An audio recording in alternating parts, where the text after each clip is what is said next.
In this week's lab, you'll get a chance to practice some of the function forms that you've been learning about.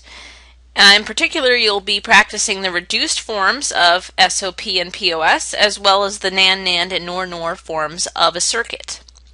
Experiment 2 is going to be the same thing as experiment 1, in that you're going to be designing a full adder, but instead of using the standard POS and SOP forms of the circuit, you're going to implement the full adder using a reduced SOP form.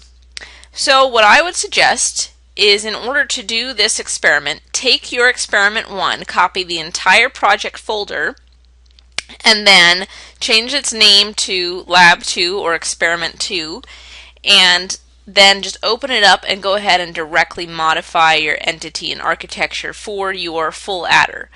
So in the full adder, in this case, we no longer want to have two outputs. We no longer want to have both an SOP and a POS output. We only want to have the reduced SOP output. So what you need to do is create a full adder that has 3 inputs, the A, B, and carry in, and has 2 outputs, the reduced SOP forms of the sum and the carry out. And there is no need to actually implement this on the board, but you do want to verify that your equation works as you intended it to using the simulator. So you'll be sure to include a screenshot of your simulated output in the report. Okay, so that's experiment 2. Then experiment 3 is going to be implementing and simulating function forms. So this is now getting a chance to practice with NAND, NAND, and NOR, NOR. So why is NAND, NAND, and NOR, NOR so useful to learn?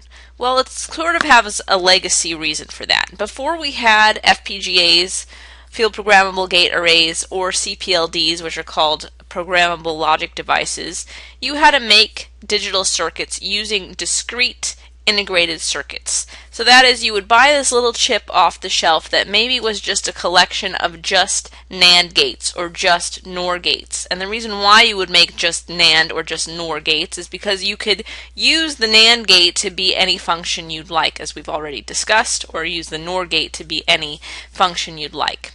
So these ICs still exist. Let me pull it up. Here's an example of an IC, an integrated circuit. It looks something like this. Typically the top has this little notch in it, and then the number 1 pin is on the upper left hand side, and it goes down to 7 and then 8 and up to 14. You can have a variety number of pins in an integrated circuit. This one's a 14 pin DIP integrated circuit, DIP meaning that it can fit into a breadboard type thing by pressing it into the breadboard.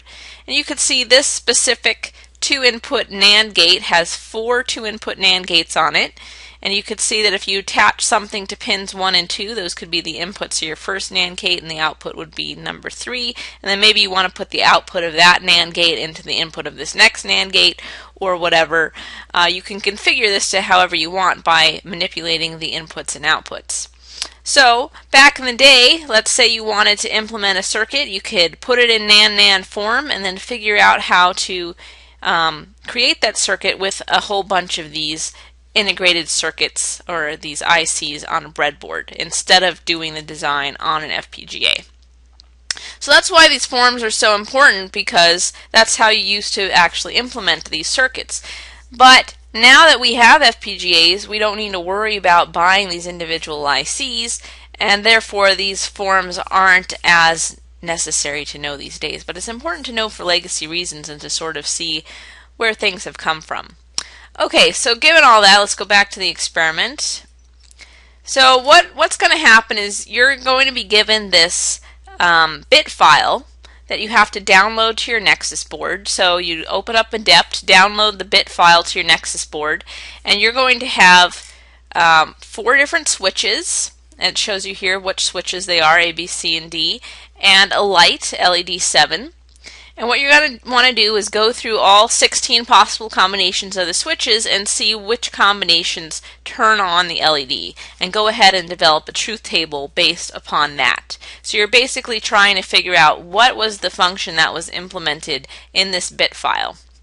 Then you'll have that truth table, and then you could practice the techniques we've learned this week to come up with the NAND, NAND, and nor form of that function, and then you'll go ahead and implement that into a Xilinx project, and then go ahead and re-download that to your Nexus board. So you'll create a new project with your entity that has these 4 inputs and 2 outputs, because you'll want to have both a NAND and a NOR output, but of course they should end up being the same because they're functionally equivalent.